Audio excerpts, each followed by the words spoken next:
دنیا میں بڑی بڑی شان کی مالک بیویاں پیدا ہوئی، جن میں پیغمبروں کی مائیں بھی ہیں، پیغمبر زادیاں بھی اور پیغمبروں کی بیویاں بھی، صحابہ اکرام کی مائیں بھی، صحابیات بھی اور صحابہ زادیاں بھی، ولیاء بھی اور ولی زادیاں بھی، ولیوں کی مائیں بھی اور ولیوں کی بیویاں بھی، مگر جو شان ام الائمہ بنت رسول سیدہ فاطمہ الزہرا صلوات اللہ علیہا کی ہے، اس کا مقابلہ کوئی بھی نہیں کر سکتا۔ امام الانبیاء حضرت محمد صلی اللہ علیہ وآلہ وسلم نے سیدہ فاطمہ الزہرا سلام اللہ علیہا کے شہزادے کا نام حضرت ہارون علیہ السلام کے بیٹے کے نام پر شبر، جس کے معنی حسن ہوتے ہیں، تجویز فرمایا اور آپ کی گود میں دے کر انتہائی مسرت کے ساتھ مسجد نبوی شریف میں تشریف لے گئے، اور ادھر جناب سیدہ سلام اللہ علیہا بچے کو دودھ پلا کر وضو فرمایا اور نماز کے لیے کھڑی ہو گئی۔ دنیا کی کون سی عورت ہے جو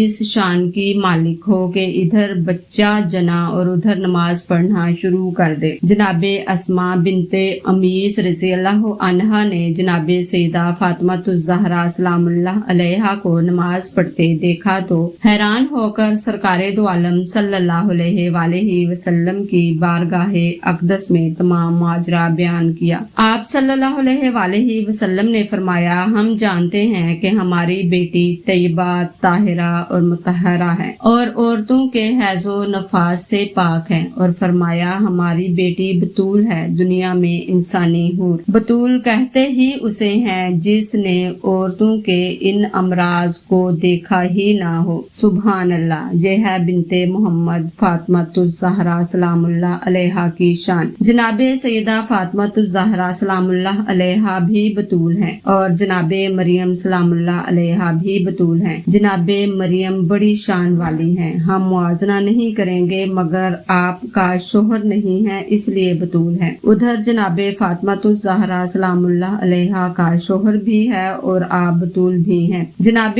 مریم بتول علیہ السلام کی گود میں سیدنا عیسیٰ علیہ السلام تشریف لائے تو آپ نفاس کے 40 دن گزار کر اپنی قوم میں تشریف لائیں، مگر جناب زہرا بتول سلام اللہ علیہا کے چاند امام حسن علیہ السلام نے طلوع کیا تو آپ نے اسی وقت نماز ادا فرمائی۔ حقیقت یہ ہے کہ جناب سیدہ سلام اللہ علیہا کی شان عقل و فہم سے وار الورا انتقال نور کی حقیقتوں کو کیا سمجھا جا سکتا ہے اور کیا بیان کیا جا سکتا ہے۔ شہزادہ بتول امام علی مقام حضرت امام حسن علیہ السلام کی عمر شریف 7 روز کی ہوئی تو امام الانبیاء صلی اللہ علیہ وآلہ وسلم نے آپ کے سر کے بال اتروا دیے اور ان کے ساتھ وزن کر کے چاندی صدقہ کر دی، اور پھر بکری ذبح فرما کر جناب حسن مجتبی علیہ السلام کی رسم عقیقہ ادا فرمائی اور گوشت تقسیم کر دیا گیا۔ یہ واقعہ 21 رمضان المبارک 3 ہجری کا ہے۔ سرکار دو عالم صلی اللہ علیہ وآلہ وسلم کی صاحبزادی کے گھر میں خوشیوں کا جہان آباد ہو چکا ہے۔ جناب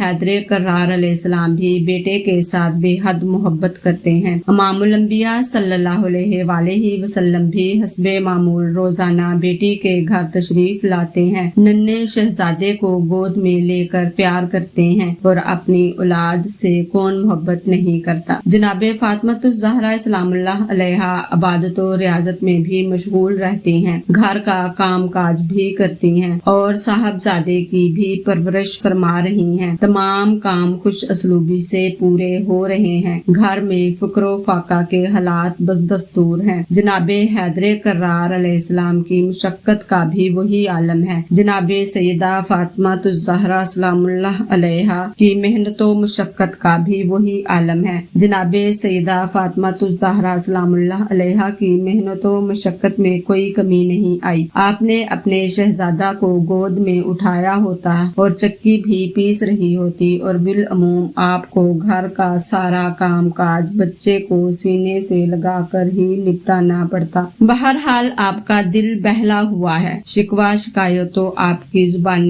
اقدس پر کبھی آیا ہی نہیں۔ شکوے تو وہ کرتا ہے جو کسی تکلیف کو محسوس کرے، اور جناب فاطمہ الزہرا صلوات اللہ علیہا نے زندگی کی کسی راحت کو مانگا ہی نہیں۔